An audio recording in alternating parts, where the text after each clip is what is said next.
வணக்கம் மனோரோலே ஏமலேந்து உங்கள் தரன் 2/8 சுவிஸில் ஒரு கூத்து நடக்க இருக்குது.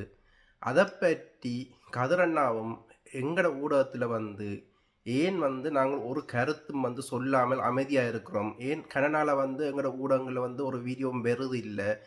நீங்கள் தானே தேசத்தில் ஒரு அவதியான விடயத்தை உலகத்துக்கே சொன்ன நீங்கள், உங்களோட ஊடகம் மூலம் தானே உலகத்துக்கே சொன்ன நீங்கள் பல விடயங்கள் நீங்கள் சொல்லியிருக்கிறீங்கள். பல பல உண்மைகளை உடைச்சிருக்கிறீங்கள், உடைச்சி மக்கள் மத்தியில் கடத்தி இருக்கிறீங்கள். இப்படி இருக்கும்போது ஏன் நீங்கள் இந்த விடயத்தில் அமைதியாக இருக்கிறீங்கள் என்று கொமெண்ட்லையும் வாட்ஸ்அப் ஊடாக பலர் என்ன கேட்டுக்கொண்டிருக்கிறார்கள். அதுக்கான ஒரு தெளிவுபடுத்தல் காணொலி தான் இந்த காணொலி அமைய போகுது. வணக்கம் கதிரண்ணா. வணக்கம் நம்பி, எப்படி இருக்கீங்க? நான் நலமாக இருக்கிறேன். என்ன காரணம்னா நாங்கள் அமைதியாக இருக்கிறதுக்கு இவ்வளவு நாளும் எல்லாத்துக்கும் நாங்கள் குறை கொடுத்த நாங்கள் என்ன காரணத்துக்காண்டி இப்படியான ஒரு முக்கியமான ஒரு நிகழ்வில் என்ன காரணத்துக்காண்டி நாங்கள் அமைதியாக இருக்கிறோம் மக்களுக்கு வழங்கப்படுத்த முடியுமான்னு. இதுல முக்கியமாக நாங்கள் இந்த பார்வையாளர்களும் உங்களுடைய பின்னுக்கு தொடர்ந்தவர்களும் அதற்கு பிறகு சிலை பொறிமுறை ஊடாக பொது வேட்பாளருக்கு ஒரு மிக பெரும் ஒரு பிரச்சாரங்களை செய்கின்ற போதும் இணைந்து நின்றவர்களுக்கும் இன்று ஒரு கேள்விக்குறி இருக்கலாம். 2ஆம் தேதி 8ஆம் மாசம் 2025 ஒரு நிகழ்வு செய்ய போயிடும். அதுவும் தேசிய தலைவர் அவர்களுடைய நிகழ்வு. ஏன் இவர்கள் மௌனமாக இருக்கிறார் என்ற கேள்வி அது உங்களுக்கும் தோணும், அவர்களுக்கும் தோணும். என்ன பிரச்சனை என்று சொன்னால், நாங்கள் பேச வேண்டிய விடயங்கள் எல்லாம் நாங்கள் உண்மையை கடத்த வேண்டும் புலத்தில் இருக்கின்ற மக்களிடம் என்றுதான் நீங்கள் உங்கள் ஊடாக நாங்கள் இந்த களமுனையினுடைய இறுதி களமுனையினுடைய வடிவத்தை நான் உங்களோடு வெளிப்படுத்தியிருந்தேன். அது என்ன ஒரு விதிமுறையை தந்தது என்றால், எனக்கு இத்தனை ஆண்டுகளும் நாங்கள் எங்கள் மக்களுக்கு உண்மையை சொல்ல வேண்டும் என்று இறுதி களமுனையை பற்றி பேசிய அத்தனை காணொளிகளும் யூடியூப்பால் அழிய பெற்ற முன் பலரால் அது கைவசப்படுத்தப்பட்டிருக்கிறது. அப்ப அவர்கள் எல்லோரும் ஒன்று அந்த களமுனையினுடைய சில விடயங்களை எடுத்து தங்களை ஒரு போராளிகளாக, தங்களை அந்த இறுதி களமுனையில் நின்றவர்களாக ஒரு புறம் இதை காட்டிக் கொள்ளுகிறார்கள். நாங்கள் உண்மைகளை பேசுகின்ற போது மக்கள் அதை புரிந்து கொள்ள வேண்டும் என்றால் அது அங்கே கையாடப்படுகிறது. அப்ப அந்த களவாடல், இந்த களவாடலுக்குள் இன்று ஈழத்தமிழர்கள் நிற்கின்றபடியால் தான் நாங்கள் மௌனமாக இருக்க வேண்டும் என்று நினைக்கின்றோம். அதே போன்று விடயத்துக்குள் வருவோம். இந்த 2ஆம் தேதி நடைபெறுகின்ற, இந்த 8ஆம் மாசம் நடைபெறுகின்ற இந்த நிகழ்வானது தேவையா தேவையில்லையா என்ற ஒரு பிரச்சனைக்குள் நான் இருக்கின்றேன். ஏன் இருக்கின்றேன் என்றால், நாங்கள் எப்போதும் தெளிவாக இருக்க வேண்டும். ஒரு தேசிய தலைவர் அவர்களின் வாழ்வியலோடு வளர்ந்தவர்கள், அவரினுடைய வழிகாட்டலில் நின்றவர்கள், ஒரு மிகவும் ஒரு நேர்த்தியான எண்ணங்களோடும் நேர்த்தியான பார்வைகளோடும் இருக்க வேண்டும். அப்ப என்னை பொறுத்தளவில் நான் மௌனமாக இருப்பதற்கு இதுதான் காரணம் என்னவென்றால், தேசிய தலைவர் அவர்களினுடைய அந்த மாண்பினை, நீங்க மாண்பு என்று நான் குறிப்பிடும் போது நீங்கள் தேசிய தலைவனுடைய அந்த அரசினுடைய நிழல் எல்லாமே, அவருடைய மாண்பில் இருந்து, அவருடைய ஒழுக்கத்தில் இருந்து, அவருடைய பழக்கத்தில் இருந்து ஒரு இனம் இப்படி வாழ வேண்டும் என்கின்ற ஒரு வழியை உருவாக்கி காட்டி சென்ற அந்த மாபெரும் இராணுவ தந்தைக்கு நாங்கள் இதுவரைக்கும் என்ன செய்திருக்கின்றோம் என்ற கேள்விகளோடு நான் வாழுகின்றேன். அதனால் தான் நான் இதற்குள் செல்லாமல் இப்படியான சில கோமாளித்தனமான வேலைகளை எங்கள் மத்தியில் கொண்டு வருபவர்களோடும் உரையாடாமல் ஒதுங்கி இருப்பதற்கு இதுதான் காரணம். ஆனால் இந்த மக்கள் கேட்கின்ற போது, ஏன் கதிரண்ணா ஊரில் இருந்து எவ்வளவோ விடயங்களை மக்கள் மத்தியில் கொண்டு வந்தவர், ஏன் இந்த பிரச்சனையை எடுத்து கதையாமல் இருக்கின்றார், அல்லது ஏன் டிக்டாக்கு உரையாடாமல் இருக்கிறார் என்று உங்களிடம் கேள்வி கேட்பதற்கு தெளிவான பதிலாகத்தான் நான் இது சொல்லுகின்றேன். நாங்கள் தேசிய தலைவருக்கு என்ன செய்து விட்டோம்? அவருக்கு நாங்கள் வீர வணக்கம் செலுத்துவதற்கு தயாராக இருக்கின்ற இந்த ஈழத்தமிழர்கள், நாங்கள் தேசிய தலைவர் அவர்களுடைய மாண்புகளை எதை சாதித்திருக்கின்றோம்? தேசிய தலைவரினுடைய மிக பெரும் கட்டுப்பாடுகள், ஒரு விடுதலை புலிகளுடைய கட்டுப்பாடுகள் என்ன, அவர்களுடைய சத்திய பிரமாணங்கள் என்ன? அப்ப இதை பார்ப்போம். நாங்கள் முதலில் விடுதலை புலிகளுடைய சத்திய பிரமாண கோப்பு என்பது தமிழ் ஈழம். அந்த தமிழீழம் இலங்கையில் வடக்கு கிழக்கை கொண்ட 2 பிரதேசங்களை இணைத்த அந்த மாபெரும் இராணுவ தந்தையினுடைய தீர்க்க தரிசனத்துக்கு ஏற்றவாறு களமுனையில் நின்று போராடியவர்களும் உயிர்களை தந்தவர்களும் உடலங்களை தந்தவர்களும் ஏதோ ஒரு வழியில் புலத்தில் இருந்து கொண்டு தங்களால் முடிந்த பங்களிப்பை செய்த ஈழத்தமிழர்களும் ஒரு நாட்டிற்காக தங்களை அர்ப்பணித்த இந்த ஈழத்தமிழர் இன்று இந்த 16 ஆண்டுகள் வரை தேசிய தலைவர் அவர்களினுடைய எந்த விடயத்தை நிறைவேற்றி இருக்கின்றோம். 17ஆம் திகதியோடு எங்களுடைய மண்ணில் இன்று வரை புலத்தில் இருக்கின்றவர்கள் செய்த வேலை திட்டங்கள் என்ன? முதலாவது வேலை திட்டங்களாக நாங்கள் பார்க்கின்றது தேசிய தலைவர் அவருடைய மாண்பு. அவர் கட்டி வைத்த அந்த மாண்பு விடுதலை புலிகளுடைய ஏடுகளாக இருந்தாலும் சரி, ஒளிபரப்புகளாக இருந்தாலும் சரி, அல்லது விடுதலை புலிகளுடைய சத்திய கோப்பாக இருந்தாலும் சரி, எதிலும் தேசிய தலைவர் உலக தமிழர்களுடைய தலைவர்களாக அறிவிக்கப்படவில்லை. முதலில் நீங்கள் அதை புரிந்து கொள்ள வேண்டும். அந்த தேசிய தலைவருக்கு எது பிடிக்கும்? தேசிய தலைவர் அவர்களுக்கு எப்போதும் பிடித்தது எங்களுடைய மண், எங்களுடைய மக்கள், எங்களுடைய கடலை கடந்து நாங்கள் எவ்விதம் எதையும் நாங்கள் தட்டி பறித்து விடக்கூடாது, பிறரிடம் இருந்து நாங்கள் தட்டி பறித்து விடக்கூடாது என்பதற்காகத்தான் தேசிய தலைவர் அவர்கள் கண்டி மாவட்டத்தை எப்படி அந்த தமிழர்களை கையாள வேண்டும் என்பதனுடைய உண்மையான விடயங்களை நேரடியாகவே நீங்கள் எல்லோரும் இன்று இருக்கின்ற சிறார்களை விட மற்றவர்கள் எல்லோரும் செய்தியாளர் மாநாட்டிற்கு பின்னும் அதற்கு பிறகு நடந்த பேச்சுவார்த்தைகள் ஊடாகவும் நீங்கள் அதை கண்டிருப்பீர்கள். ஆதாரங்களோடு இன்னும் இணையதளங்கள் ஊடாக அந்த காணொளிகள் எல்லாம் இருக்கிறது. அப்ப அப்படிப்பட்ட ஒரு மாமனிதரை கொண்டு வந்து உலக தமிழர்களாக இவர்கள் 10 வருடங்களாக பல மேடைகளில் கூச்சலிட்டுக் கொண்டிருப்பதை நான் தொடர்ச்சியாக இதை எதிர்த்து கொண்டிருப்பதும் உங்களுக்கு தெரிந்த விடயம். அப்ப உண்மையிலேயே இது இந்த களம் என்பது இந்த 2025 என்கின்ற இந்த தளத்தில் ஈழத்தமிழர்கள் ஆகிய நாங்கள் தேசிய தலைவர் அவர்களுக்கு எதை சாதித்து காட்டிவிட்டு அந்த மாமனிதருக்கு, அந்த இராணுவ தந்தை அவர்களுக்கு நாங்கள் வீர வணக்கம் செலுத்த வருகிறோம். என்னென்ன அப்படி சொல்றீங்க? 3 எம்பி யாழ்ப்பாணத்திலேயே வந்து 3 ஏபிக்கு 3 எம்பி சீட் கொடுத்துருக்குறோம். இது வந்து தேசிய மாளிகை காரியம் இல்லையான்னு இதைத்தான் நாங்க சொல்றோம் தரணி. இந்த கேவலமான விடயங்களுக்குள் ஈழத்தமிழன் தன்னை சுருக்கி கொண்டு எங்களுடைய இராணுவ தந்தை அவர்களுக்கு யாருமே வீர வணக்கம் செலுத்தி விட முடியாது.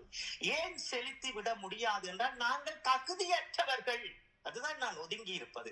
நாங்கள் அந்த மாமனிதர்களுக்கும் எங்களோடு கூட ஒன்றாக ஒரே தட்டில் உணவருந்தி மடிந்த மாவீரர்களுக்கும் நாங்கள் செய்திருக்கின்ற கடமைகள் என்ன? ஒன்றுமே அல்ல, எதுக்குமே நாங்கள் பூஜ்யம்.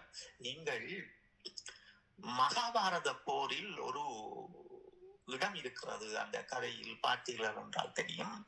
கருணனாகிய கருணனிடமே ஆண்டவர் என்று சொல்லப்படுகின்ற, கடவுள் என்று சொல்லப்படுகின்ற கிருஷ்ணர் அவதாரமே இறங்கி வந்து மன்னிப்பு கேட்கின்ற ஒரு காட்சியையும் அந்த வசனங்களையும் வைத்திருக்கின்றார்கள். அப்ப கருணன் உண்மையிலேயே அந்த துரியோதனுக்கு துணையாக நின்று அந்த களமுனையில் போராடியதும் விசுவாசமாக இருந்ததும், அவன் உண்மையிலேயே ஒரு நல்லவன் என்று தெரிந்தும் ஆண்டவனே கர்ணனிடம் மன்னிப்பு கேட்கின்ற விடயங்களை நாங்கள் பார்த்திருக்கின்றோம். ஆனால் எங்களுடைய மக்களை பாருங்கள், எவ்வித கூச்சங்களும் கிடையாது, எவ்வித ஒரு மன துடிப்பும் கிடையாது. தேசிய தலைவருக்கு வீரவனம் முதலில் நீங்கள் மன்னிப்பு கேளுங்கள். இன்று இருக்கின்ற சிறார்களை விட மற்றவர் எல்லோருமே, ஈழத்தமிழர்கள் எல்லோருமே தேசிய தலைவரிடம் மன்னிப்புகள், உங்கள் மனதார மன்னிப்பு கேளுங்கள். நீங்கள் இதெல்லாம் செய்ய வேண்டிய அவசியம் அல்ல. முதலில் மன்னிப்பு கேளுங்கள். என் அன்பு அண்ணா, என் அன்பு தலைவா, என் இராணுவ தந்தையே, எங்களுக்காக வைத்திருந்த அந்த ஈழம் என்னும் அந்த கோட்பாட்டை இன்று 17ஆம் தேதிக்கு பிற்பாடு நாங்கள் சிதைத்து எறிந்து விட்டு நீ நான் என்று பிரிந்து கிடக்கும்போம். ஒரு அழகு தமிழை இந்த உலகத்தில், இந்த டிக்டாக் இணையதளத்திலும் இணையவாசிகள் அதை கூறு போட்டுக் கொள்கிறார்கள். எங்களை மன்னித்துக் கொள்ளுங்கள், நாங்கள் உங்களுக்காக எதுவும் செய்யவில்லை என்பதை முதல் பிரார்த்தனை செய்யுங்கள். அதுதான் நீங்கள் இன்றைக்கு ஈழத்தமிழர் செய்ய வேண்டிய விடயம். அதுதான் ஒவ்வொரு ஈழத்தமிழனும் நான் என்ன செய்திருக்கின்றேன் தேசிய தலைவர் அவர்களுக்காக என்பதை தேசிய தலைவர் இதற்கென்று வாதாடுகின்றவர்களும் கேட்க வேண்டும். இல்லையே தேசிய தலைவர் அவர்கள் வீரகாவியம் ஆகிவிட்டார்கள் என்று சொல்லப்படுகின்ற இந்த இது தரப்புகளும் முதலில் நீங்கள் உங்கள் மனங்களை சுற்றப்படுத்துங்கள். நீங்கள் என்ன செய்திருக்கிறீர்கள் தேசிய தலைவர் அவர்களுக்கு? இல்லை என்று வாதாடுவதற்கும் இருக்கு என்று வாதாடுவதற்குமாக நாங்கள் கேட்கின்றோம். அதுதான் நாங்கள் ஒதுங்கி என்னென்ன நீங்க இவ்வளவு செய்திருக்கீங்க, நல்ல வயிறு வளர்த்திருக்கணும், இவர்களை வந்து நீங்கள் என்ன செய்திருக்கிறீங்கன்னு கேட்குறீங்க. அதான் இதுகளைத்தான் இவர்கள் செய்ய முடியும். இவர்கள் ஆடம்பரம் என்கின்ற ஒரு கோப்பில் எங்களினுடைய மிக பெரும் உயிர் விலைகளை கொடுத்து கட்டி காக்க ஒரு உயிரால் நிரம்பி வழிகின்ற கலாச்சாரங்களை தமிழர்களிடம் இருந்து பிரித்தெறிந்து இங்கே குலத்தில் பிரித்து வைத்திருக்கின்ற சமூகத்தை நாங்கள் வடிவாக பார்த்து கொண்டிருக்கின்றோம். அப்ப புலத்தில் எதற்காக இந்த தேசிய தலைவருடைய வீர வணக்கத்தை செய்ய விரும்புகின்றார்கள் என்பதற்குரிய விளக்கங்களை மிக தெளிவாக உங்களுக்கு இந்த இடத்தில் கொண்டு வருகின்றேன். மிக கவனமாக கேளுங்கள். இவர்கள் ஏன் தேசிய தலைவர் அவர்களுடைய வீர வணக்கத்தை ஓடி ஓடி இப்போது செய்ய வேண்டும் என்று நினைக்கின்றார்கள்? நாங்கள் முதலில் அதை புரிந்து கொள்ளுங்கள். இது என்னவென்றால் இதற்கு பின் ஒரு அரசியல் பெரும் நகர்வு இருக்கிறது. அது எப்படி என்றால் பணங்களால் இந்தியாவில் இருக்கின்ற எங்களின் மொழி வழியாக பேசுகின்ற தொப்புள் கொடி உறவு என்று சொல்லப்படுகின்ற இந்திய தமிழர்கள், தமிழ்நாட்டு தமிழர்களினுடைய அரசியலுக்காக இன்று ஈழத்தமிழர்களையும் அவர்களினுடைய தேசிய தலைவரையும் ஒரு ஊறுகாயாக கொண்டு வருவதற்கு இங்கே முற்படுகின்றார்கள். எதற்காக இவர்கள் முற்படுகின்றார்கள்? நான் நினைச்சேன்னா ஈழத்துல இருந்து ஒரு தடவை கூட்டிக்கொண்டு வர போறான்னு நினைச்சேன். நீங்க இப்ப சொல்றீங்க இந்தியாவில இருந்தேன். அப்ப கேபி இல்லையான்னு? அது கேபி வந்து சும்மா ஒரு என்ன, அது ஒரு டிராமா. அது ஒரு டிராமா. சொல்லுவதை கேட்க வேண்டும் நீங்கள் முதலில். நான் 10 வருடங்களாக தரன் ஏன் தேசிய தலைவர் அவர்களை உலக தமிழர்கள் வட்டத்துக்குள் கொண்டு வருகிறீர்கள் என்று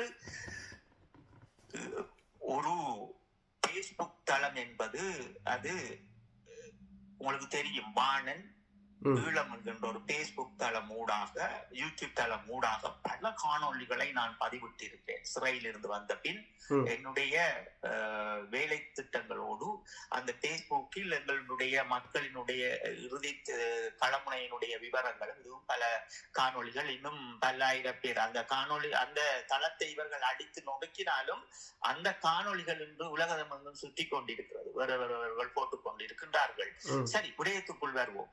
அப்ப நான் சிறையிலிருந்து வந்த பின் தேசிய தலைவர் அவர்கள் சொன்ன இந்த இலட்சியம் துடைத்தல் விடயங்களில் இருந்து தமிழர்களுக்கு என்ன நடக்கப் போகிறது என்பது தேசிய தலைவர் அவர்கள் எமக்கு கற்பித்து தந்த அந்த தடயங்கள் ஊடாக நமக்கு ஒரு செய்தி அன்றே சொல்லப்படுகிறது.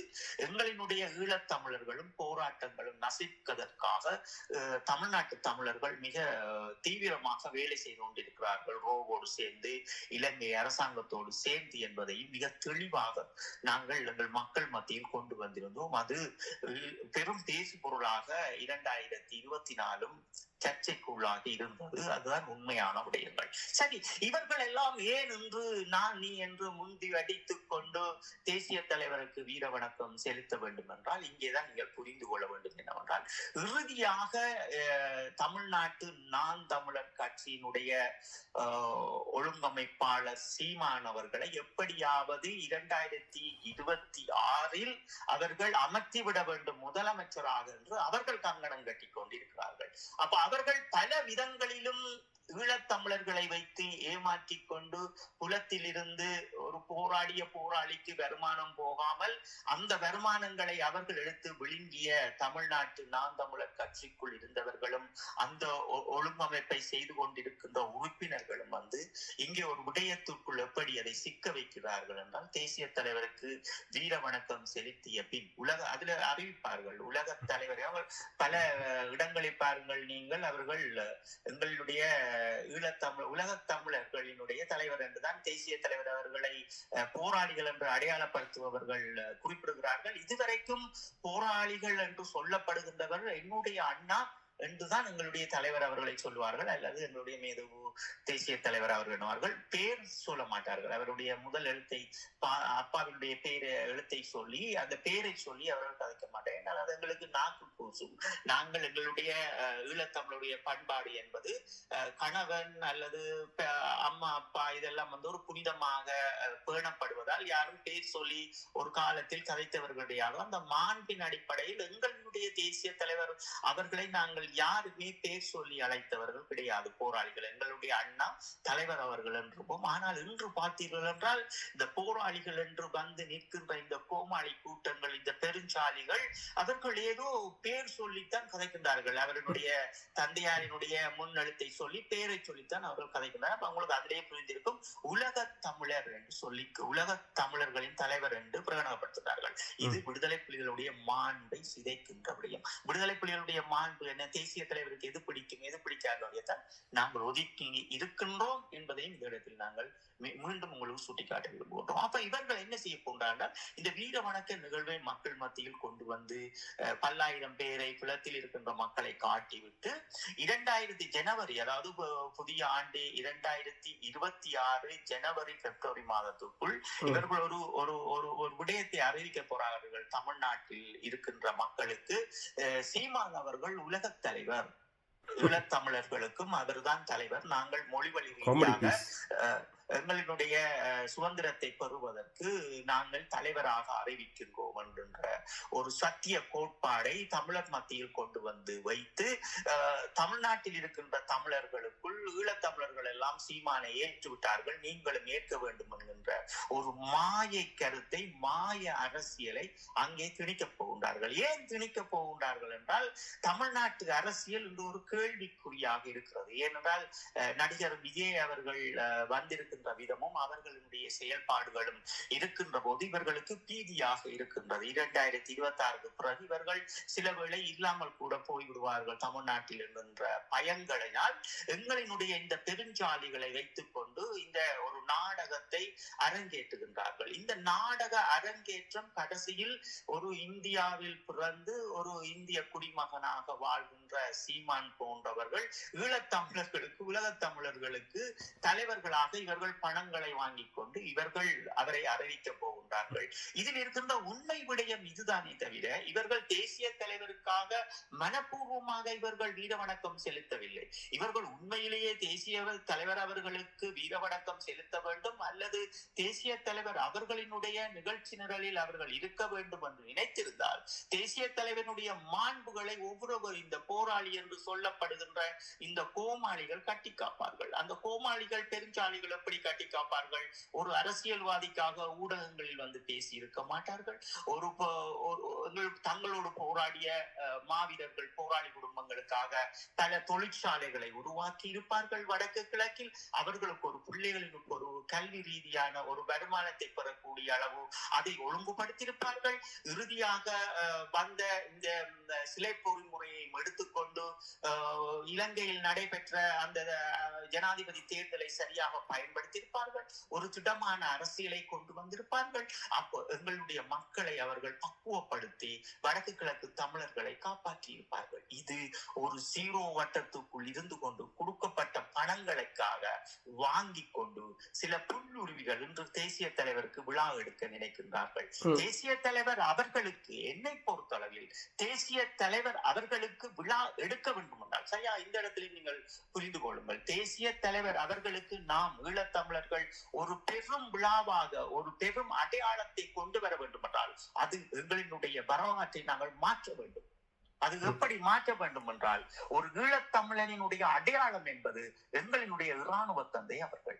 அப்ப எங்களுடைய இராணுவ தந்தை அவர்களை நாங்கள் உலக தேசத்திற்கு அங்கீகரிக்க முன் நாங்கள் எங்களுக்குள் அங்கீகரிக்க வேண்டும், ஒரு வரலாற்றை படைக்க வேண்டும். இன்று நாங்கள் பிரிந்து நிற்கின்ற நாங்கள், சிதைந்து நிற்கின்ற நாங்கள் ஒரு அரசியலை உருவாக்குவதற்காக எழுந்து நிற்கின்ற போது அந்த ஒரு பெரும் எழுச்சியாக தேசிய தலைவரை கொண்டு வந்து வைத்து அன்று நாங்கள் ஒரு புதுயுகத்தை உருவாக்க, ஒரு புதுயுகத்தினுடைய அரசியலை கட்டி அமைப்பதற்காக நாம் தயாராகும் நாள் தான் தேசிய தலைவருக்கு நாங்கள் வீர வணக்கம் செலுத்துகின்ற நாளாக இருக்க வேண்டும். அது வடக்கு கிழக்கு தமிழர்கள் உலகத்தில் எங்கு இருந்தாலும் நாங்கள் அதை கொண்டு வருவதற்கும் அதை செய்வதற்கு நாம் தயாராக இருந்தால் மட்டுமே அது நாம் தேசிய தலைவருக்கு செய்கின்ற மிக பெரும் கடமையாகும். ஏனென்றால் எங்களுக்காக மடிந்த எங்களுடைய தேசிய தலைவர் அவர்களும் அவர்களுடைய தியாகங்களும் இந்த உலகத்தில் இனி யாரும் அதை பெற்றுவிட முடியாது. அவருடைய மாண்பு என்பது ஒரு வசனத்துக்குள் கொண்டு வருவது மாண்பு. மாண்பு என்பது எல்லாமே அதற்குள் அடங்கும். அது வீரமாக இருந்தாலும் சரி, போர்க்கலைகளாக இருந்தாலும் சரி, அல்லது வாழ்வியலின் கலைகளாக இருந்தாலும் சரி, ஒழுக்க கலைகளாக இருந்தாலும் சரி, எல்லாமே அதற்குள் அடங்கும். அதனால்தான் நான் மாண்பு என்னும் ஒரு வசனத்தை எப்போதும் கொண்டு வருவது. அப்ப எங்களுடைய இராணுவ தந்தை அவர்களுக்கு நாங்கள் இந்த இடத்தில் நாங்கள் அந்த வீர வணக்கங்களை செய்ய வேண்டும் என்று அது இந்த புலத்தில் இருக்கின்ற மக்களும் வடகிழக்கு மக்களும் நீங்கள் எடுத்துக்கொள்ளுங்கள். என்னை பொறுத்தவரை நான் ஒதுங்கி இருப்பதற்கு இதை ஊடகத்தில் பேசுவதே ஒரு நேரம் கடந்த வேலை. நமக்கு எவ்வளவு வேலை இருக்கிறது இந்த உலகத்தில். எமக்காக எங்களுடைய அந்த இலட்சியத்தை நோக்கிய பயணத்தில் எமக்கு எவ்வளவு வேலை இருக்கிறது. அந்த வேலை ஒவ்வொன்றும் நாங்கள் செய்து கொண்டிருக்கின்ற போது இலகுவாக அதை நாங்கள் ஒற்றுமையாகி ஒரு மிக பெரும் ஒரு வரலாற்றை நாங்கள் கடத்துவதற்கு நாம் தயாராக வேண்டிய ஒரு தருணத்தில் இருக்கின்றோம். இது அந்த தருணம் அல்ல. எல்லாமே அடித்து நொறுக்கி விட்டு 5 ஆண்டுகளுக்கு நீங்கள் பாருங்கள். இன்று நீங்கள் வடகிழக்கில் இருக்கின்ற எங்களுடைய தமிழர்களினுடைய இந்த அரசியல் அநாகரிகங்களை பாருங்கள். நீங்கள் அவர்கள் அமர்கின்ற ஒவ்வொரு கூட்ட தொடர்களிலும் இவர்கள் சிறார்களுக்கும் அடுத்த தலைமுறைக்கும் என்ன சொல்ல வருகிறார்கள்? இவர்களுடைய அமர்வில் ஒரு கறிக்கடைக்குள் ஒரு மீன் வாங்குவதை போல் இதெல்லாம் பார்க்கும் போது உங்களுக்கு அருவருப்பாக இல்லை? நீங்கள் ஈழத்தமிழர்கள் உங்களை பீத்திக் கொள்ளுவதற்கு உங்களுக்கு என்ன தகுதி இருக்கிறது? நீங்கள் பாருங்கள், ஒரு அமர்வும் நீங்கள் இன்று உள்ளூராட்சி தேர்தலாக இருந்தால் சரி, மாநகராட்சி தேர்தலாக இருந்தால் சரி, எல்லாம் முடிந்த பின் எப்படி எல்லாம் அவங்க அடிபடுகின்றார்கள். எத்தனை காணொலிகள் ஊடகங்களில் அது பலம் பெறுகிறது. இதெல்லாம் நீங்கள் எங்களுடைய ஈழத்தமிழருக்கு அடுத்த தலைமுறைக்கு நீங்கள் இதெல்லாம் கற்றுக் கொடுக்கிறீர்களா? இதற்குள் நீங்கள் ஜோக்கியவான் போல் தேசிய தலைவருக்கு விழா எடுக்க நிற்கிறீர்கள். உங்களுக்கு வெட்கமாக இல்லை? உங்களுடைய பிள்ளைகிட்ட கேளுங்கள். நீங்கள் அப்பாவாக அம்மாவாக அல்லது கூட பிறந்த சகோதரமாக எல்லாம் சரியா இருக்கு என்பது அவர்கிட்ட சர்டிபிகேட் வேண்டி பப்ளிக்கா போடும். இந்த ஐடிசி இந்த இணையதளம் இல்லாட்டி லங்காஸ்ரீ அப்படி போன்ற அந்த கோமாளிகளிடம் கொடுத்து இந்த தடயம் என்று சொல்லி இன்றைக்கு ஒரு புதுசா இறக்கி இருக்கின்ற இந்த கோமாளி கூத்து அதுல எல்லாம் போடுங்க. உங்களோட குடும்பத்திலே நீங்க முதல் ஜோக்கியனா ஒரு சர்டிபிகேட்டை போட்டுட்டு நீங்கள் தேசிய தலைவருக்கு முதல்ல அதை செய்யுங்க. யார் இங்க யார் தேசிய தலைவரை நேசிச்சு கொண்டு தேசிய தலைவரை உண்மையாக பின்பற்றினோம்? அப்படி என்றால் ஏன் இவ்வளவு பிளவு? ஏன் இந்த அலங்கோலங்கள்? நாங்கள் யார் ஐயா? நாங்கள் யார் என்ற தடயம் 17ஆம் தேதி 5ஆம் மாதம் 2009 அது மரணிக்க பெற்று விட்டது. நாங்கள் இப்போது ஒரு மீன் கடைக்குள் மீன்களை அள்ளுகின்ற மக்களாக வாழுகின்ற ஒரு சந்ததியாக உருவாகி கொண்டிருக்கோம். அதை நாங்கள் டிக்டாக்கிலும் பார்த்து கொண்டு இருக்கின்றோம். இது நாங்கள் நினைக்கக்கூடாது. இல்ல டிக்டாக்ல அது குறிப்பிட்ட பேர் தான் தண்ணி அடித்து போட்டு கதைக்கிறார்கள், இல்ல டிவோர்ஸ் எடுத்து விட்டு, அது இல்ல, அது வரலாறு. இதெல்லாம் நீங்க நினைக்கின்றீர்கள். அழிந்து கொண்டு உலக தேசம் உங்களை பார்த்து கொண்டிருக்கிறது. நீங்கள் ஈழத்தமிழர் என்ன செய்து கொண்டிருக்கின்றான் என்ற அந்த வட்டத்துக்குள் உங்களை கொண்டு வந்து உலக தேசம் வடிவாக வைத்திருக்கிறது. ஒரு நல்லது சொல்ல வருபவர்களும் ஒரு நல்ல அறிவார்ந்து பேசுபவர்களை இந்த ஊடகத்துக்கு யாருமே அதை எடுக்க போறதும் அல்ல, கொண்டு வர போறதும் அல்ல. அவரோடு சேர்ந்து யாரும் பயணிக்க போவதில்லை. யார் ஒரு கள்ள வேலை செய்ய போகின்றான், யார் எங்களுடைய இனத்தினுடைய காசுகளை சுரண்ட போகின்றான், சொத்துக்களை சுரண்ட, அவன் தான் அங்கே வருவார். நாங்கள் பல முறை பார்த்து விட்டோம். நாங்கள் அச்சுரான் என்ற ஒரு கோமாளியை யாழ்ப்பாணத்தில் இறக்கும் போது சொல்லியிருந்தோம். அதற்கு பின் நாங்கள் ஜனாதிபதி தேர்தலின் போது சொல்லியிருந்தோம், பாராளுமன்ற தேர்தலில் சொல்லியிருந்தோம். நாங்கள் அதுக்கு உள்ளூராட்சி தேர்தலில் எங்களுக்கு நீங்களே வேண்டாம் என்றே நாங்கள் ஒதுங்கி விட்டோம். அதே போல்தான் இந்த தேசிய தலைவனுடைய விடயத்தில் நாங்கள் ஒதுங்கி இருப்பதும் பேசாமல் இருப்பதும் டிக்டாக்கு வராமல் இப்படியான விடயங்களை பேசாமல் இருப்பதற்கும் தர முக்கியமான காரணம் நாங்கள் முதல் எதை பேசுவது, எதை நாங்கள் சாதித்திருக்கின்றோம் என்ற சாதனைகளோடு நாங்கள் பேச வேண்டும். நாங்கள் முதலில் போராளிகளாகிய நாங்கள் முதலில் வெளியில் வர வேண்டும், அல்லது ஒரு வேலை திட்டத்தினுடைய ஏதேனும் ஒரு பணியை எங்கள் மாவீரர்கள் எங்களை நம்பி தந்த அந்த பெற்றோர்களினுடைய உறவுகளுக்காகவும் அந்த இன்று எங்களை போன்று சிதைந்திருக்கின்ற அந்த போராளிகளுக்கும் அவர்களால் செய்ய முடியாத வேலையும் நாங்கள் அவர்களோடு சேர்ந்து செய்து உலக தேசத்தில் ஏதேனும் ஒரு தீர்வு திட்டங்களையும் ஏதேனும் ஒரு நல்ல விடயங்களோடு நாங்கள் வெளியில் வரும்போதுதான் அதற்கு தேசிய தலைவர் அவர்களுக்கும் எங்களுடைய நண்பர்களுக்கும் செய்ய செய்ய வேண்டிய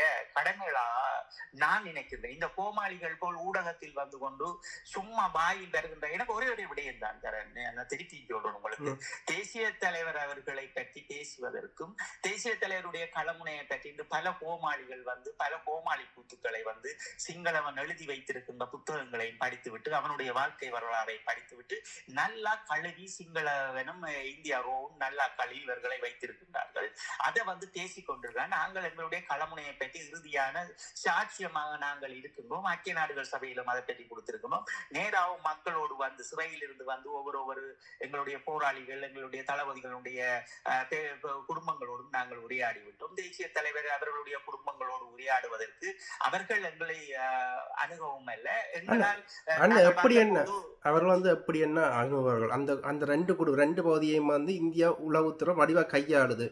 அந்த எங்களோட இறுதி நாட்கள்ல எங்களோட மே 17, 18, 19 அந்த இறுதி நாட்கள், அந்த 17 இறுதி நாள். ஆனால் 19 வந்து தம்பி பாலச்சந்திரன் மரணம் 19க்கு பிறகு நடந்தது. ஆனால் அந்த நாட்கள்லேயே வந்து அந்த குடும்ப உறுப்பினர்களை பிறந்த நாளை இதாக வந்து கொண்டாடுறார்கள் என்றால், இப்போ வந்து சித்தப்பாண்டு வருகிறார்கள் என்றால் இதெல்லாம் நகைப்புக்குறையான விடயமா இல்லை இருக்குன்னா. அதான் இது வந்து தேசிய தலைவருடைய இறுதிக்கட்ட நிகழ்வுகளுக்காக அவர்கள் முன்னெடுத்து எம்மை சந்தித்து அதற்குரிய வேலை திட்டங்களை அவர் செய்வார். அதெல்லாம் டூ லேட், இதெல்லாம் கடந்து போயிட்டு நீ எங்கேயோ போயிட்டு நாங்கள் இதெல்லாம் பேசிக் கொண்டிருக்கல. நான் பொதுவா சொல்றேன், எங்களுடைய ஒவ்வொரு போராளிகளும் இறுதி களமுனையில் அவரோட அம்மா அப்பாவிட்ட போய் நான் வடிவாக எங்களுடைய அணிகளோட உங்களுக்கு தெரியும் நாங்கள் எப்படி இந்த வேலை திட்டங்களை எப்படி செய்து கொண்டு இருக்கிறோமோ அது போல்தான் நாங்கள் சிறையிலிருந்து வெளியில வந்தோம். மெதுவாக அம்மா அப்பாவிடம் சென்று சகோதரியிடம் சென்று எல்லா விடயங்களையும் நாங்கள் பேசி இருக்கின்றோம். அதைத்தான் நாங்கள் ஊடகத்திலும் நீங்கள் உண்மையை கடத்த வேண்டும் என்ற ஒரு காரணத்தினால் உங்களுக்கு நாங்கள் 20% உண்மையை சொல்லியிருக்கிறோம். இன்றைக்கு அந்த 20% உண்மையை வைத்து இவர்கள் ஏதோ 100% உண்மை போல் பேசிக் கொண்டிருப்பதால் மிக வேதனைக்குரிய விடயம். ஆனால் தான் நாங்கள் இந்த கடந்து செல்லுகிறோம். இதுல வந்து தேவையில்லாத விடயம். இதுல வந்து சமராய்வண்டு இதுல வந்து இவர்கள் சமராய்வண்டு சொல்றாருல்ல. ஆனா இறுதிக்கட்ட போர்ல வந்து இறுதி போர்ல அந்த யார் நின்றார், எந்த அணி நின்றது, அதுக்கான ஒரு அடையாளங்கள், தொடர்பு அடையாளங்கள், அந்த கோட் போட்டுகள் இதுகளெல்லாம் நாங்கள் கேட்கும் போது இவர்களுக்கு அதை பற்றி ஒன்றுமே தெரியலையே. இதுல இருந்து இப்போ எனக்கு கேள்வி என்ன, இதுல வந்து பேட்டி கொடுக்குற எல்லாரையும் அநேகமான ஆட்களை வந்து நாங்கள் முந்தி 2023 போலில் ரெண்டு உடைச்சிருக்கிறோம். சீமானுக்கு பின்னால் நின்று சீமானுக்காண்டி வக்காலத்து வாங்கி இந்த கூட்டத்தை வந்து 2023 நாங்கள் உடைச்சிருக்கிறோம். அப்படி இருக்கும்போது இவர்கள்ட்ட கேட்கும்போது இவர்கள் சீமானை எப்படி கூட்டிக் கொண்டு போனான்னு 10 விதமான கதை சொல்கிறாரு ஒழிய பொய்யான இவர்கள் சொல்கிற கதையில் கேட்டால் வந்து நாங்கள் எங்கேயோ போயிருப்போம், மாசுக்கே போயிருப்போம்.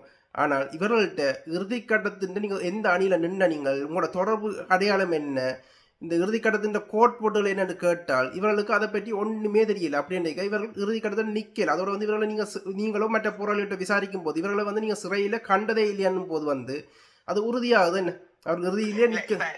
இதுல நீங்க ரெண்டு விஷயம் இப்படி பார்க்கணும். என்னென்றால் இப்ப நான் வந்து சொன்னது நீங்க முக்கியமா இதை புரிஞ்சு கொள்வோம். நான் வந்து சொன்னது என்னென்றால் நான் ஊடகங்களுக்கு வேற தயாராக இல்லை. ஏன்னா எனக்கு ஒரு குடும்பம் இருக்குது, எனக்கு இப்ப பிள்ளைகள் இருக்கணும். அந்த பிள்ளைகளுக்கு ஒரு நல்ல வாழ்க்கை நான் கொடுக்கணும்னு சொன்னால் சிங்களவர்களுக்கு என்னுடைய பிள்ளைகள் இவர்கள் என்பதை நான் தெரியப்படுத்தவே கூடாது.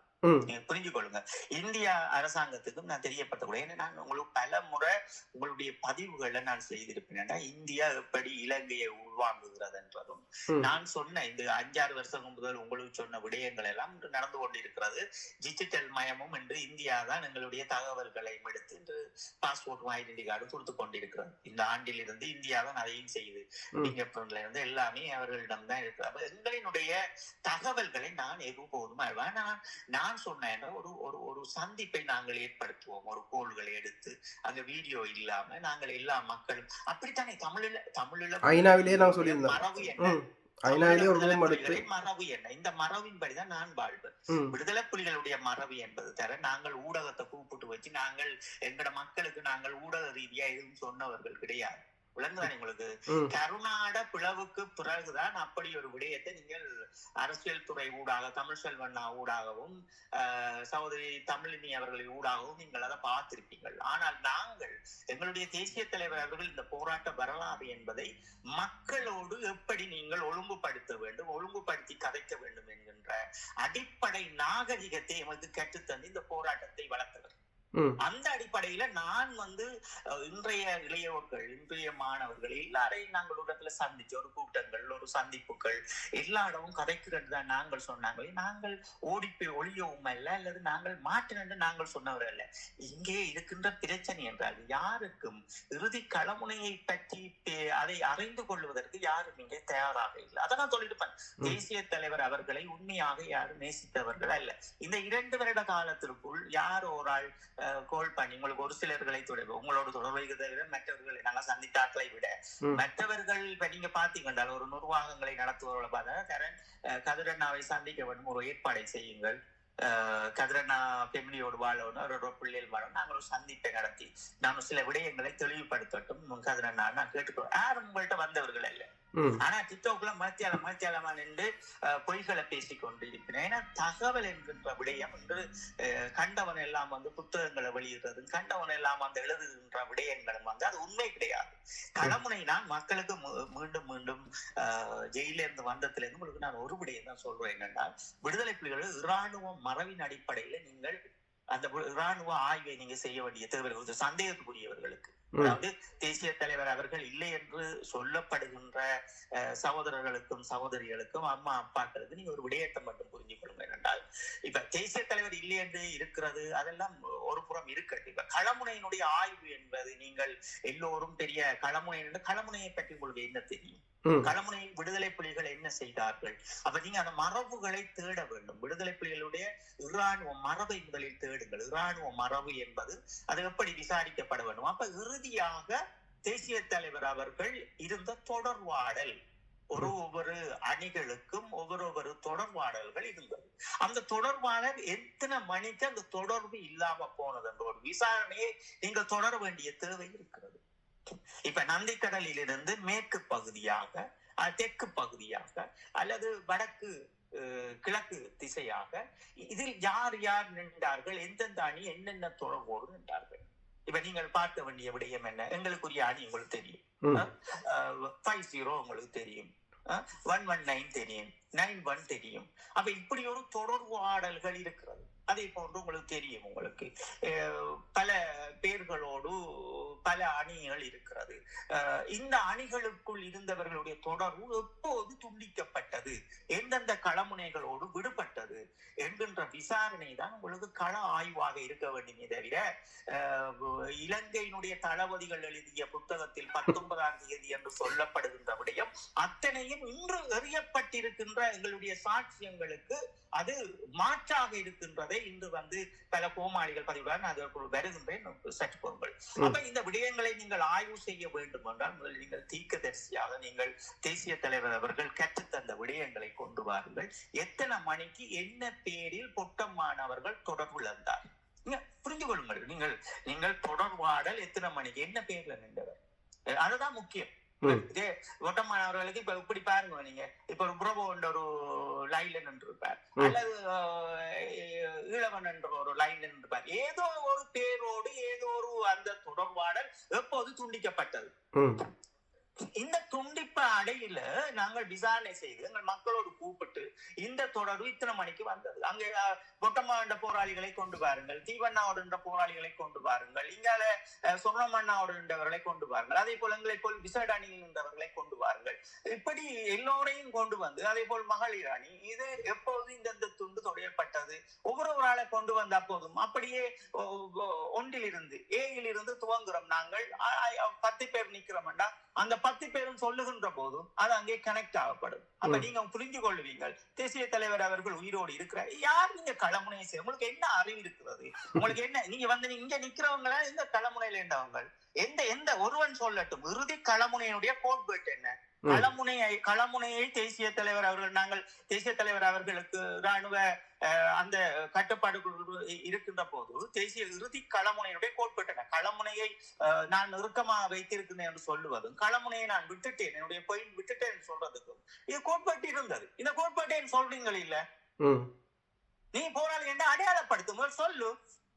சரி, இறுதி தருணம் வரைக்கும் தேசிய தலைவரோட பாதுகாப்பு என்று சொன்ன பிளேட் எழும்புன கோட்பாட்டும் பிளேட் இறங்குறது பிளேட் தயார்படுத்துறதுக்கு நீ கோட்பாட்டு சொல்ல அத கூட சொல்றா இல்லையா? உன்னை என்ன சந்திக்க வேணும்னு சொல்ற, நீ ஏதோ ஒரு விடயத்தை சொன்னாதான் நீ இறுதி கருத்து. சரி, என்னோட எங்க ஜெயில இருந்த ஜெயில சொல்லுவான், ம் சும்மா சொல்றேன். அங்க நின்றான் பூந்தோட்டத்துல இருங்க, எல்லாரும் தான் பூந்தோட்டத்துல இருங்க, எல்லாரும் தான் ஜெயிலுக்குள்ள இருங்க. சரி, நாங்க விடயத்துக்கு வரையினோம். இவர்களிடம் உண்மை கிடையாது, ம் உண்மை கிடையாது. உண்மையா இருக்கிறவர்கள் பயப்பட மாட்டினோம், இவர்களையும் பயப்படினோம். ம் இவர்களுக்கு இருக்கின்ற பிரச்சனை என்னவென்றால் தரன், இன்றைக்கு இவர்கள் ஒரு பணம் என்கின்ற ஒரு போர்வைக்குள் தள்ளப்பட்டிருக்கிறார்கள். இந்த பணம் என்றது பல வேலை திட்டங்களை செய்கிறது. இவர்கள் ஒரு புறம் இந்தியாவில் இறுதியாக என்று போடப்பட்டிருக்கின்ற விடுதலை புலிகளுடைய தடையை உடைப்பதற்கு இன்னும் 5 ஆண்டுகள் கேட்டிருக்கிறோம். அதுக்கு 5 ஆண்டுகளுக்குள்ளதான் இந்த நாம் தமிழர் கட்சியை ஒரு விடுதலை புலிகளின் பினாமியாவை காட்டிக்கொண்டு மீண்டும் இப்படியானவர்கள் அந்த அடித்தடியை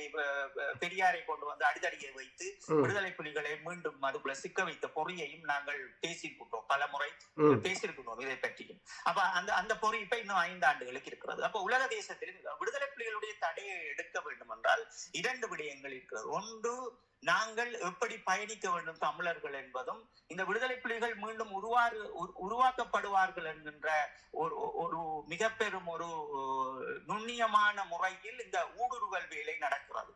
விடுதலை புலிகள் உருவாகி விடுவார்கள் இந்தியாவில் ஒரு சிலரை காட்டிக்கொண்டு அங்கேயும் எங்களை தடை பண்ணுகின்ற விடயங்களை நாங்கள் பார்க்கின்றோம். அப்ப தேசிய தலைவர் அவர்களுக்கு இவர்கள் வீரவணக்கம் செலுத்துகின்றதும், எங்களுடைய மண்ணில் இருக்கின்ற விடயங்களும், மண்ணில் அரசியல் செத்து கிடக்கிற தமிழரினுடைய அரசியல் செத்துட்டு ஒன்றுமே ஈரப்பலம் கூட இல்லை, எல்லாமே அப்படியே செத்துட்டு ஒன்றுமே நீங்க தண்ணி ஊற்றி கூட எடுக்க முடியாது.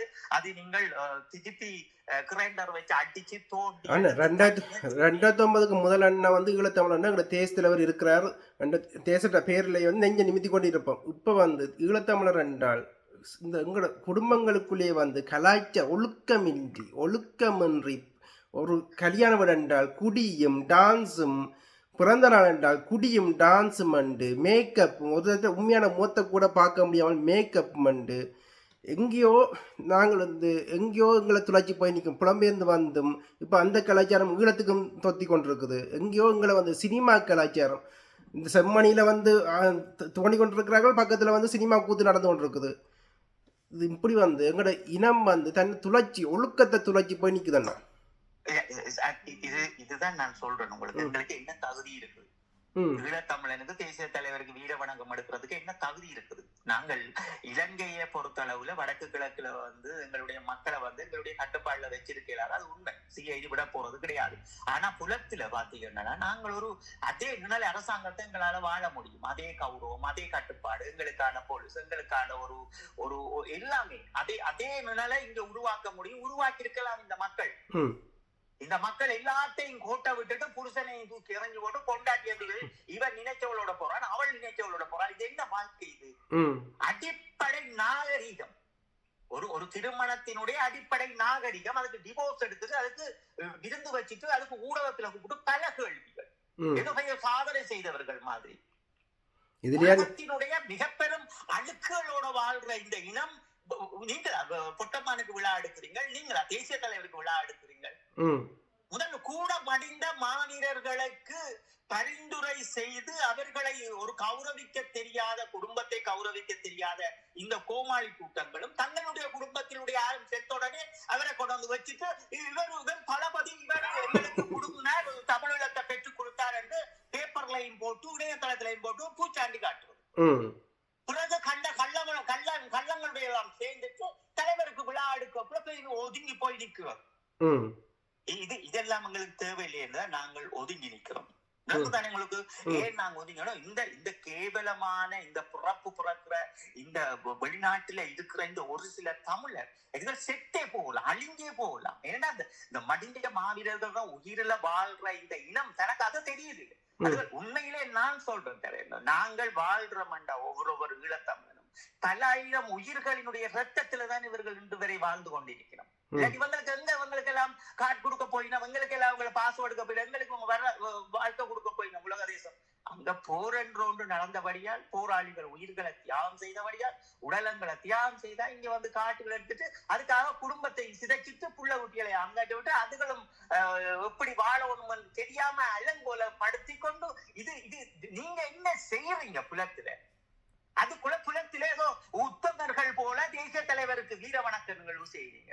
முதல் உன்னுடைய குடும்பத்துல நீ என்ன செய்யறான்றத முதல் வெளியில எடு. ம். ஒரு சிலவர்களுக்கு நாங்க பார்த்தோம்னு சொன்னா மக்களே மதிக்கிறது இல்லை. ம். ஆனா அப்படித்தான் சொல்லினேன். அதுல நான் இது வந்தால் இந்த ஏரியாவில இருந்தவர் இவ்வளவு காலமும் இவர் இதை செய்யறாரே, இந்த ம். மக்கள் அதை பார்த்து கொண்டிருக்கு என்று அவரை சொல்லினோம். ம். அப்ப இப்படித்தான். அப்ப நாங்கள் விடயத்துக்குள் வருவோம். நாங்கள் கொஞ்சம் இதா போயிட்டோம். சாரி, ஆமா. கேட்டுக்கொண்டு நாங்களுக்கு சாரி. என்னன்னா இப்படித்தான் கதைக்கும் போது பல விடயங்கள் வெளியில வரும். மனதில் இருக்கிற வலிகள் வெளியில வரக்குள்ள அது கொஞ்சம் இறுக்கமா வரும்.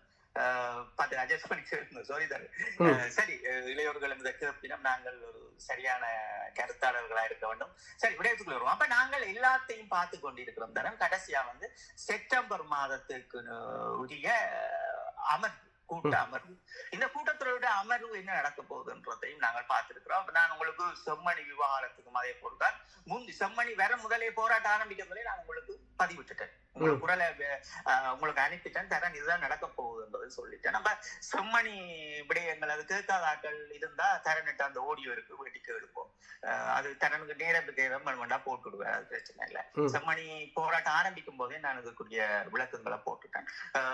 அப்ப இப்ப என்ன செய்யப்பட செப்டம்பர் கூட்டத்தொடரில் எங்களோட இவ்வளவு காலமும் போராடிய மக்களினுடைய போராட்டங்களும் இதற்கு பின்னின்று உழைத்தவர்களுடைய உழைப்புகளும் வந்து சிதையப்பட போகுது. எப்படி சிதையப்பட என்றால், இங்க செம்மணிய ஒரு படம் காட்டினோம். இந்த செம்மணியை தூக்கி பிடித்துக் கொண்டு குறிப்பிட்டவர்கள் செம்மணியை பேசுறது, செம்மணிக்கு பின்னால நிக்கிறது என்று சொல்லிக்கொண்டு இந்த செம்மணியுடைய போராட்டத்துக்குள் நிற்கின்ற அந்த அம்மையாரும் அம்மணிகளும் யார் என்பதை முதலில் புரியாமல் இந்த நகர்வை முன்னெடுக்கின்றார்கள். இதை ஒரு பூதகரமாக செப்டம்பர் மாதம் இதில் பேசி அதை தோண்டுவதற்கும் அதை உடல்களை அவர்கள் டிஎன்ஏ செய்வதற்கும் ஒரு மாயையான சில வேடிக்கையான விடயங்களை செய்ய போகிறார்கள்.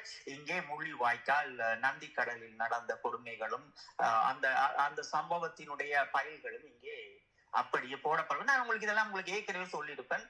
சிலை பொறிமுறையை நாங்கள் 2024 சரியா செய்யாவிட்டால் இதெல்லாம் நடக்கும் என்பதை நான் நேரலையிலேயும் மக்களுக்கு தெரியப்படுத்தியிருப்பேன். அதோட பதிவுகளும் உங்களிடம் இருக்கிறது. நாங்கள் உரையாடிய பதிவுகளும் உங்களிடம் இருக்கிறது. அப்ப அதுதான் நாங்கள் சொல்லுவோம் என்னவென்றால், இந்த ஜனாதிபதி இன்றைய ஜனாதிபதி வரப்போறார். அவர் வந்த பிறகு என்னென்ன செய்ய போறார், எத்தனை பேர் சாக போறீங்க, எப்படி எல்லாம் சுட போறார், இந்த கோமாளிகளை வச்சுட்டு எத்தனை படம் காட்ட போறீங்க என்பதை நான் உங்களுக்கு சொல்லிட்டேன். அதே போலதான் இன்றைக்கு ஒவ்வொரு அமர்வுகளும் வந்து தமிழர்களினுடைய பிரதேசத்துல வந்து கரைக்கரைகளாக இருக்கிறது. நீங்க பாக்குறீங்க, படித்தவர்கள் எல்லாம் சண்டை பிடிக்கணும். நீ நான் என்று சண்டை பிடிக்கணும், தூசணம் பேசணும், டிக்டாக்ல பேசுற மாதிரி நேரடியா பேசணும். அப்ப இதுதான் எங்களோட மாண்பு. இவர்கள் எல்லாம் தேசிய தலைவருக்கு வீர வணக்கம் செலுத்தி என்ன, இவர்கள் எல்லாம் உலகத்திலே இருந்து என்ன. சரி, விடயத்துக்கு வருவோம். அப்ப நாங்கள் இந்த செம்மணியின் விவகாரத்தை பெரிதாக தூக்கி ஒரு இனத்தினுடைய அழிவினை, அதாவது ஒரு மிக பெரும் இன அழிப்பு செய்த அனுசரணை நாடுகளையும் இலங்கை அரசாங்கத்தையும் இந்திய அரசாங்கத்தையும் எம்மவர்களை காப்பாற்றி வைத்திருக்கின்றார்கள். நாங்கள் பல முறை இவர்களுக்கு சொல்லிவிட்டோம். OIM அமைப்பு வரும்போதே 3ஆம் மாடிக்கு என்னை கொண்டு செல்லும் போதே நான் அவர்கள் மிக தெளிவாக சொல்லியிருந்தேன்னா, இதை ஏற்றுக்கொள்ளாதீங்க என்பதை. அதை மேற்றார்கள் எல்லாம் தவிடு பொடியாக்கி இந்த சீரோவாக இருக்கிற மக்களிடம் வந்து தேசிய தலைவர் அவர்களை பற்றி என்ன பேச சொல்றீங்க, அல்லது இந்த வீரவணக்க நிகழ்வில் எப்படி என்ன கலந்து கொள்ள சொல்றீங்க, தேசிய தலைவரினுடைய மனச்சாட்சிக்கு, என்னுடைய மனச்சாட்சிக்கு தேசிய தலைவருக்காக நான் என்ன செய்திருக்கிறேன், தேசிய தலைவர் ஒரு மாண்டியாவது காப்பாற்றுறதுக்காக கத்தி இத்தனை வருஷம் ஊடகங்கள்ல நீங்கள் எல்லாம் அதை பக்குவப்படுத்திருக்கிறீர்கள். அதுல தேசிய தலைவரை நீங்கள் தமிழில தேசிய தலைவர் என்று தான் சொல்றீங்களா? இல்லை, எதுக்குமே அல்ல, எதுக்குமே செய்தவர்கள் அல்ல. உங்களுக்கு நேரம் யாரோ காசை தள்ளி விடுவார், ஊடகத்துக்கு வாரது பண்றது காசு இன்னொருவன் ஒரு பக்கத்தால வந்து அவருக்கு காசு தேவைன்னா இவர் அவரை விமர்சிப்பார். நீ இந்த விமர்சனத்தை நிப்பாட்டு, உனக்கு இத்தனை 1000 போடுறோன்னு அவருக்கு போட்டோம், அவர் எல்லாம் அடக்கிட்டு அவர் போற டாபிக்ல வச்சு வைப்பார். விளையக்கொள்ளும்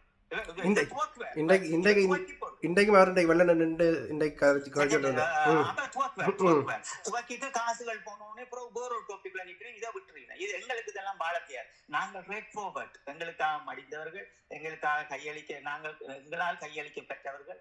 நாங்கள் இந்த உலகத்திற்கு எது செய்ய வேண்டும், எங்களுடைய மக்கள் அதை சரியாக புரிந்து கொள்ள வேண்டும். எங்களுடைய மக்கள் எப்பவும் எங்களுடைய இலட்சியம் என்கின்ற இந்த கோட்பாடு, தமிழீழ விடுதலை புலிகளினுடைய தமிழீழம் என்கின்ற அந்த நில அரசு வந்து அது உலக தேசத்திடம் சுயநிர்ணய உரிமையோட இருக்கிறது. அதை நோக்கி பயணிங்க நான் பல முறை சொல்லிட்டோம். 1000 காணொளிகளையும் போட்டுட்டோம் நாங்கள்.